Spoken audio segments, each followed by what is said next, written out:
अब in the steps of fertilization, जब fertilization का प्रोसेस होने वाला होगा तो उससे पहले स्पर्म को करना होगा कैपेसिटेशन का प्रोसेस।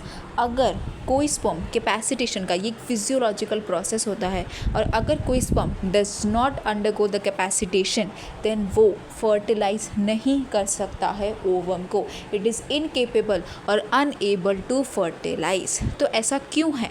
पहली चीज़ हम प्रॉब्लम समझते हैं कि किसी भी स्पर्म को फर्टिलाइजेशन करने के लिए कैपेसिटेशन की ज़रूरत है ही क्यों। तो जब सबसे पहले हमारे पास में मान लो कोई सा भी स्पर्म है, तो होता क्या है कि ये स्पर्म जो होता है इसके ऊपर बहुत सारी कोलेस्ट्रॉल की कवरिंग होती है, ठीक है, ग्लाइकोप्रोटीन की कवरिंग होती है, सर्टेन प्रोटीन्स इसके पास में होते हैं पर्टिकुलर जिनकी इसके ऊपर कवरिंग होती है। ये तीनों की कवरिंग की वजह से क्या होता है कि स्पर्म इनकी वजह से ही फर्टिलाइज नहीं कर पा रहा है।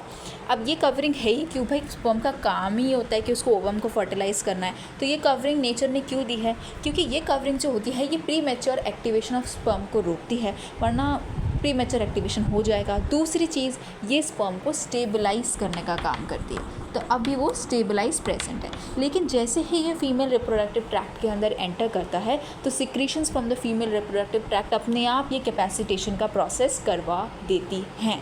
तो इसको खुद को करने की ज़रूरत नहीं है, फीमेल रिप्रोडक्टिव ट्रैक्ट बोलती है मैं खुद कर दूँगी। तो वो एक ट्रेनिंग देती है इसको कैपेसिटेशन की। इसके अंदर क्या होगा कि अब ये स्पर्म कोलेस्ट्रॉल, ग्लाइकोप्रोटीन और प्रोटीन की कवरिंग की वजह से क्या नहीं कर पा रहा, ये अच्छे से। पहली चीज़ तो मोटिलिटी इसकी नॉर्मल है, लेकिन हाइपर एक्टिवेटेड मोटिलिटी नहीं है।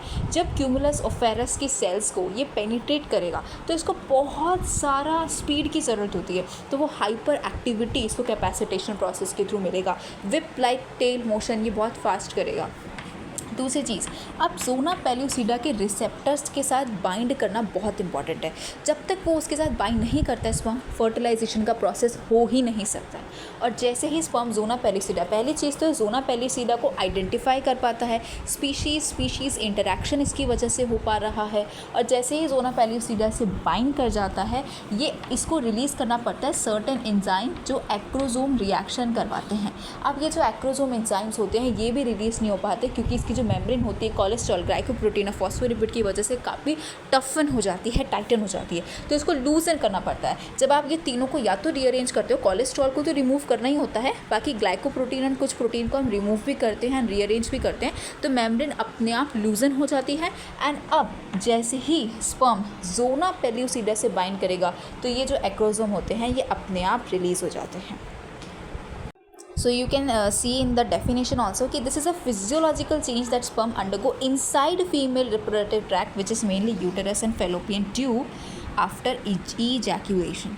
7 hours का प्रोसेस होता है, मतलब स्पर्म को सेकेंडरी oocyte तक पहुंचने के लिए कुछ मिनट्स ही लगते हैं, लेकिन वो उसको फर्टिलाइज नहीं कर पाता। After undergoing 6 to 8 hours process, जो ह्यूमंस के अंदर इतना टाइम लग जाता है, तब जाके इट इज़ एबल टू फर्टिलाइज, ठीक है।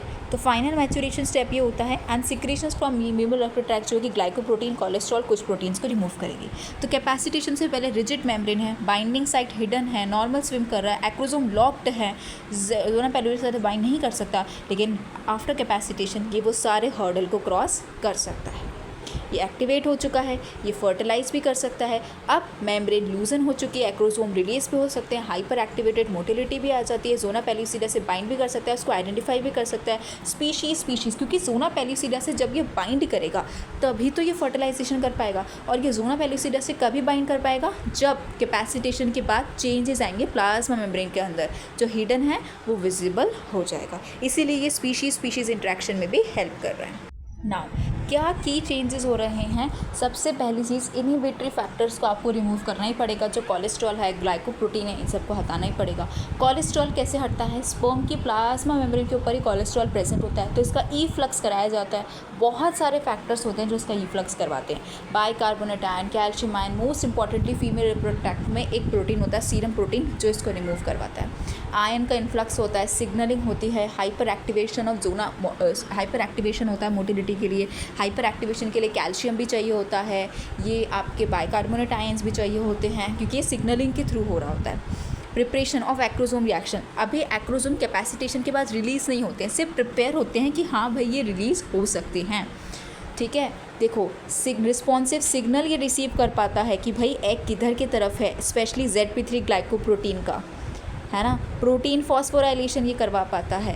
एंड जो कोलेस्ट्रॉल इफ्लक्स होता है इससे लिपिड राफ्ट के अंदर चेंज आता है, और लिपिड राफ्ट के पास भी कुछ ऐसे प्रोटीन्स होते हैं जो ज़ोना पेलिसिडा से बाइंड कर सके। तो ये सारे की चेंजेस है। मेन आप ये समझ लो, कोलेस्ट्रॉल को हटाना है, बाइकार्बोनेट का इन्फ्लक्स करवाना है, कैल्शियम का इन्फ्लक्स करवाना है। बाइकार्बोनेट आयन के इन्फ्लक्स की वजह से आपकी सिग्नलिंग होगी, कैल्शियम इस सिग्नलिंग को और एक्टिवेट करता है, हाइपर एक्टिवेशन होता है, फॉस्फोराइलेशन होता है, लिपिड राफ्ट में चेंज आ रहा है, ये सब।